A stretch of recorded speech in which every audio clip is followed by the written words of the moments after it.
El caso Las vitaminas de Roche. Hoffmann-La Roche, el mayor camello farmacéutico y las mentiras sobre las vitaminas. Peter Gottsche.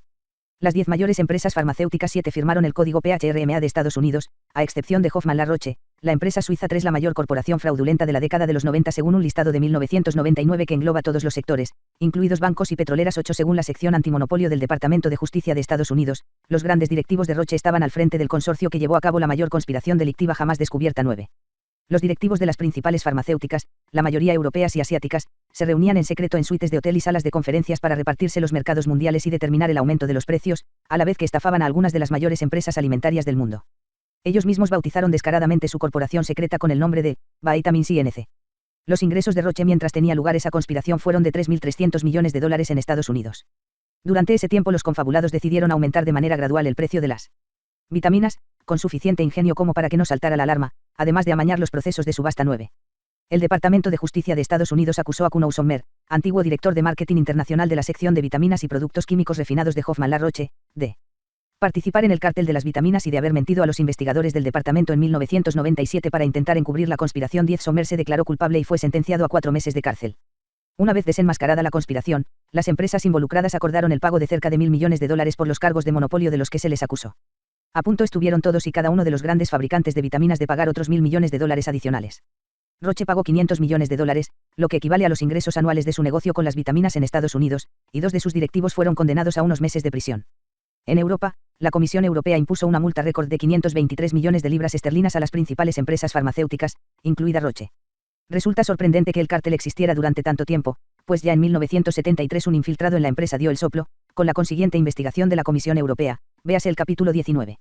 Entre la Primera y la Segunda Guerra Mundial, Roche suministró morfina a Lampa, y otras farmacéuticas del Reino Unido, Alemania, Japón, Suiza y Estados Unidos comerciaron con opio, morfina y heroína. 12-14 Al director general de Roche en Estados Unidos, Elmer Bobst, le costó sudor y lágrimas convencer a sus superiores en Basilea de que se tenía que acabar con las prácticas comerciales deshonestas. 13 Roche hizo caso omiso a su consejo y siguió enviando estupefacientes a Estados Unidos sin que Bobst lo supiera, hasta que un día, cuando estaba de visita en las oficinas centrales, se topó con un telegrama encriptado procedente sin lugar a dudas de la mafia estadounidense.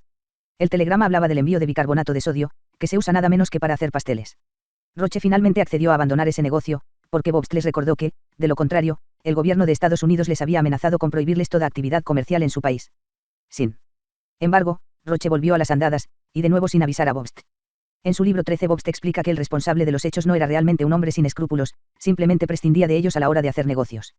Bobst no podía comprender cómo es posible tener un doble rasero de tal calibre, con principios éticos distintos para la vida privada y para la empresa. También describe la manera en que Roche logró evadir impuestos creando una empresa en Liechtenstein, un paraíso fiscal. Publicitar y vender medicamentos que nadie necesita es un negocio altamente lucrativo, especialmente cuando se trata de fármacos que actúan sobre las funciones cerebrales. Roche promocionó el Valium diazepam, para que fuera el medicamento más vendido en todo el mundo, a pesar de que muchas de sus indicaciones eran dudosas y su precio al por mayor era 25 veces más alto que el del oro 12 a principios de los 70. Roche fue multada por los responsables antimonopolio europeos por su comportamiento anticompetitivo en la venta del Valium y de otro popular tranquilizante, el Librium, clordiazepóxido. 9. Tuvieron que pasar 27 años desde la publicación del primer informe sobre dependencia del fármaco para que los reguladores reconocieran claramente que los tranquilizantes son altamente adictivos, el es tanto como la heroína y otros estupefacientes. En mi opinión, el hecho de que algunos fármacos que afectan nuestro cerebro sean legales y otros ilegales resulta irrelevante desde la perspectiva ética, si lo que queremos es entender qué está haciendo con nosotros la industria farmacéutica. Otro motivo por el cual creo que esta distinción es irrelevante es que a la industria farmacéutica le da igual que sus acciones sean legales o no, tal como he apuntado con el uso generalizado de técnicas de marketing ilegales para indicaciones no contempladas. Además, cabe recordar que la legalidad no es estática, ya que cambia según los países, las tendencias y las corrientes de pensamiento. Por ejemplo, los opiáceos no han sido siempre ilegales, y aunque el comercio de hachís es ilegal en la mayoría de los países, su consumo es legal en los Países Bajos. Se vende en los llamados coffee shops, cuyo engañoso nombre una vez me metió en un lío. Los desayunos que ofrecen los hoteles son exageradamente caros comparados con lo poco que muchos comemos por la mañana, por lo que un día, en Ámsterdam, decidí acercarme a un coffee shop. El dependiente no pudo evitar reírse cuando le pedí café, que además no tenía. Poco después entraron 3 chicas de Oriente Próximo y me dijeron que el mejor de todos era el Black Lebanon, y que era lo que ellas iban a fumar. Otro ejemplo de incoherencia legal referente a las sustancias que afectan al cerebro es que sea ilegal elaborar nuestro propio aguardiente, pero en cambio sea legal comprarlo en una tienda. Independientemente de que un fármaco que afecta al cerebro sea legal o ilegal, la cuestión es que en ambos casos se induce a los pacientes a consumirlo. Tras haber analizado al detalle la industria farmacéutica, John Braithwaite publicó sus impresiones en el libro Corporate Crime in the Pharmaceutical Industry, donde afirma: 12. Los que fomentan la dependencia de drogas ilegales, como la heroína, están considerados como parias carentes de escrúpulos en la civilización moderna. Pero los que incitan al consumo de drogas legales tienden a ser vistos como dispensadores altruistas de bien social. El Salón de la Vergüenza de la Industria Farmacéutica.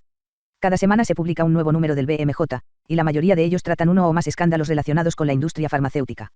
Tanto en la sección de actualidad como en otros apartados. El New York Times también airea a menudo casos de mala praxis por parte de la industria farmacéutica, y buena parte de la documentación que he ido recopilando durante años proviene de estas dos fuentes tan prestigiosas. En los últimos años se han descrito en multitud de artículos casos graves de mala praxis de investigación y de fraudes promocionales cometidos por grandes farmacéuticas 2561622. A pesar de la abrumadora cantidad de casos publicados, la respuesta de las farmacéuticas es siempre la misma: una manzana podrida no estropea el resto. Es interesante plantearse si realmente se hila a la luz alguna manzana podrida de vez en cuando, lo que es tolerable, o si por el contrario realmente todas las del cesto lo son.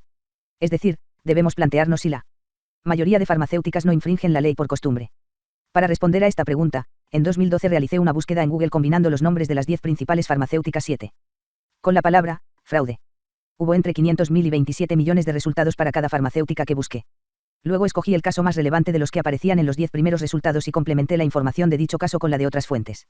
Los 10 primeros casos que aparecían eran recientes, de 2007 a 2012, y se habían dado en Estados Unidos 23-24. Los delitos de los que se acusaba a la mayoría de farmacéuticas eran de promoción ilegal por recomendar fármacos para indicaciones no aprobadas, de mala interpretación de los resultados de las investigaciones, de ocultación de datos o daños, y de fraude al sistema sanitario estadounidense.